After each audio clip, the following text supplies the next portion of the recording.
Early on Thursday, September the 8th, 2022, at Belmore Castle in Scotland, news was spreading quickly throughout the royal family's inner circle that Queen Elizabeth II's health was failing, and a succession plan codenamed Operation Spring Tide would soon need to be put into motion. Throughout the day, news of the Queen's dire situation leaked out. Just before 6:30 British Standard Time, a bulletin went out to the Church of England, the Metropolitan Police Services, the British Armed Forces, and a few others. London Bridge is down. London Bridge is down. Then at 18:30, which was 6:30 p.m. British Standard Time, Buckingham Palace made an official statement via Twitter. The Queen died peacefully at Balmoral this afternoon. The King and Queen Consort will remain at Balmoral this evening and will return to London tomorrow. News of the Queen's death sent shockwaves instantly around the globe. For millions of people around the world, Queen Elizabeth II was a symbol of strength, peace, and prosperity. She became the longest-serving monarch, having just celebrated her Platinum Jubilee in June. She was the last remaining tied to a bygone era. In the days since her passing, her supporters have flocked to social media, praising her for her accomplishments, while ignoring her, let's say, questionable acts. What are those questionable acts? Could some of the rumors actually be true? What happened behind the curtain at Buckingham Palace that the royal family doesn't want us to know?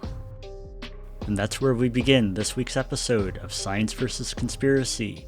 Brew some coffee and pull up a chair. Open your mind, because Science vs. Conspiracy talk the secret life of Queen Elizabeth II over coffee.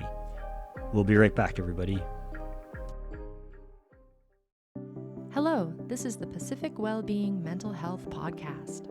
I'm Jennifer, and starting mid-August 2022, I'm going to be bringing you podcasts discussing mental health topics, trends, controversies, and news, with an eye to informing and educating you on your path to well-being.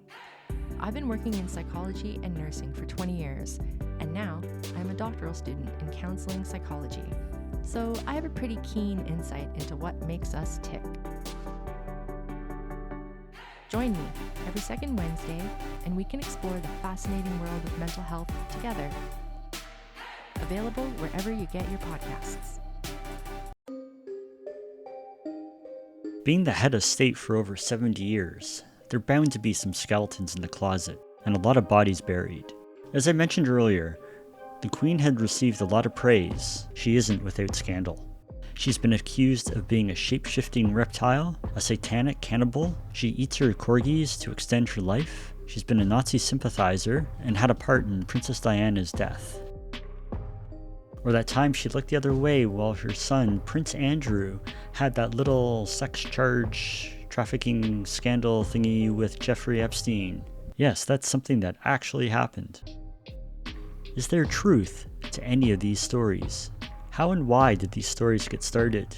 How do you separate fact from fiction? Let's start with the undisputed facts and leave the shape-shifting reptilian corgi-eating cousin marrying for another episode. And later, did the Queen play a part in the death of Princess Diana? Stick around and see what we've uncovered. With Operation Spring Tide already underway, Operations London Bridge, Unicorn, and Golden Orb were also initiated. This Monday, 3 days from now, September 19th, 2022, funeral service will take place at Westminster Abbey. At the time of her passing, she was 96 years old, ending her 70-year reign. After the funeral service, her remains will then be interned in a lead-lined coffin placed in King George VI Memorial Chapel at St. George's. Here, she will rest with other members of the royal family for eternity. So here's a couple of fun facts about the funeral. The UK is projected to spend an estimated $9 million on the Queen's funeral, even though the country is headed towards recession and the cost of living is skyrocketing.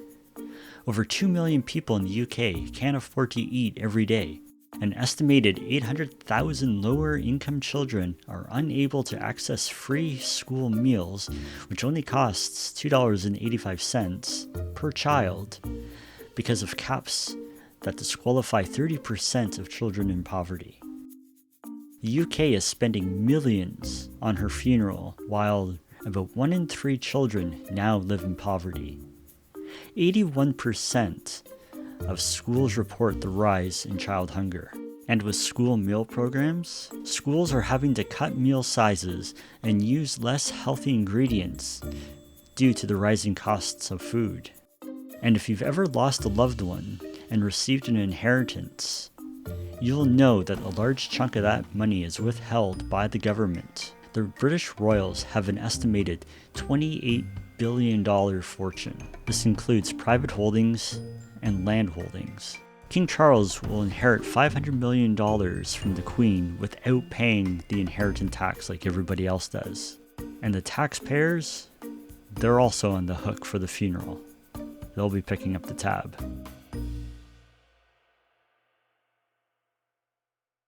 Moving on, and going back to her childhood, there was a time in 1933 where the future Queen was filmed giving the Nazi salute. In a 2015 still frame from a home video that was published by The Sun, Britain's best-selling newspaper, the grainy black and white image shows the future Queen running towards the camera, raising and lowering her arm the same way the Nazis would salute. But does this make her a Nazi sympathizer? Let's give it a little closer look.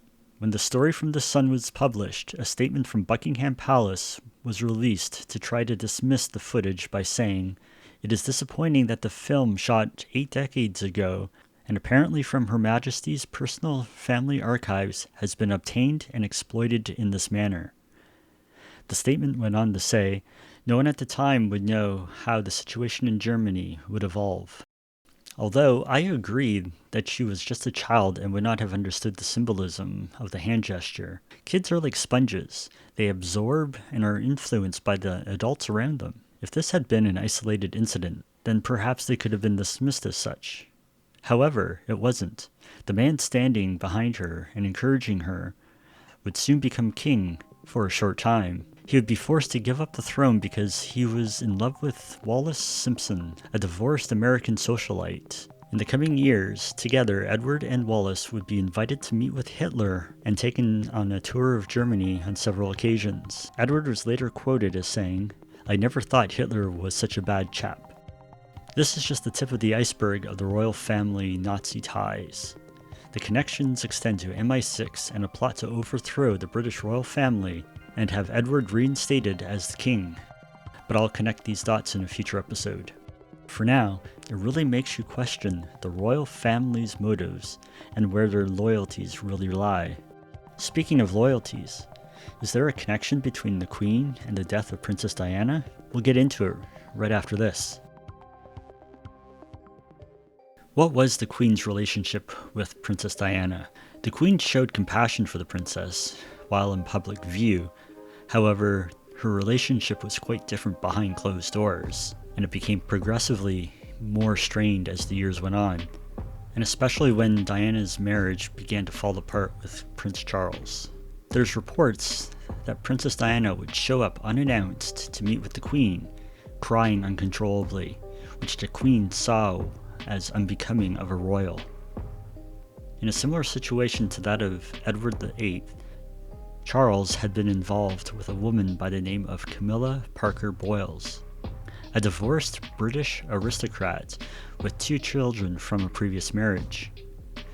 The difference here is that Charles was not yet king, so there was no throne for him to give up. However, he was next in line to be king once the Queen has passed, and the royal family didn't look too favorably on Charles being involved with a divorced woman while Diana was still alive. This led Diana to become suspicious. She thought that there was a plot to seriously harm her or even kill her. She wrote in a letter found in one of her memoirs, "I am sitting here at my desk today in October, longing for someone to hug me and encourage me to keep strong and hold my head high. This particular phase of my life is most dangerous. She continues by saying, "They're planning an accident in my car, brake failure, and serious head injury in order to make a path clear for Charles to marry." She had good reason to be worried. Her bodyguard had died in a car accident that she believed was part of a conspiracy. Diana's fears would soon be realized. Just after midnight on August 31st, 1997, which just happens to be the same day that the first Jack the Ripper murders occurred in 1888, and her companion Dodi Fayed stepped into her Mercedes-Benz at the Hotel Paris, where Henry Paul would be escorting them away from the hotel. Henry Paul was also the head of security at the Ritz Hotel. After leaving the hotel, Diana's Mercedes would be followed by the paparazzi. Now this is where it really gets weird. They were pursued through the streets of Paris into the tunnel under Pont de la Mort, where a bright flash of light, although not all witnesses claim to have seen it, I think it's an important detail that can't be overlooked. In the tunnel, Diana's car was said to have struck a small Fiat Uno moments before the crash. The car happened to hit the 13th pillar in the tunnel, which happens to be directly above the Flame of Liberty monument. I'll get back to that in a second. Now, according to the official reports, based on the investigation, chauffeur Henry Paul was drunk when he picked the couple up. His blood alcohol was said to be twice the legal limit. However, to many witnesses, Paul did not appear to be drunk at all when he left the hotel, leaving many to speculate that there was a setup and a cover-up taking place. Some theories suggest that Paul was paid off by the security services either in the UK or in France, or by both. There were so many rumors of conspiracy that they had to start a whole operation just to look into it. The report examined 175 different theories, some of being small and insignificant, and others being profound. In the end, there was no truth to any of the conspiracy theories. Officially. Now going back to the crash site, the 13th pillar that the car crashed into is significant. So in astrology, it symbolizes death to oneself and brings birth to the spirit, a passage to a higher level of existence. Now, the royals have a long history of exploring religious astrology, mysticism, and occult practices. I'll get into more detail about these practices in next week's episode. But for now, after the crash, Diana was transported to the Pitié-Salpêtrière hospital, located in the 13th district in Paris.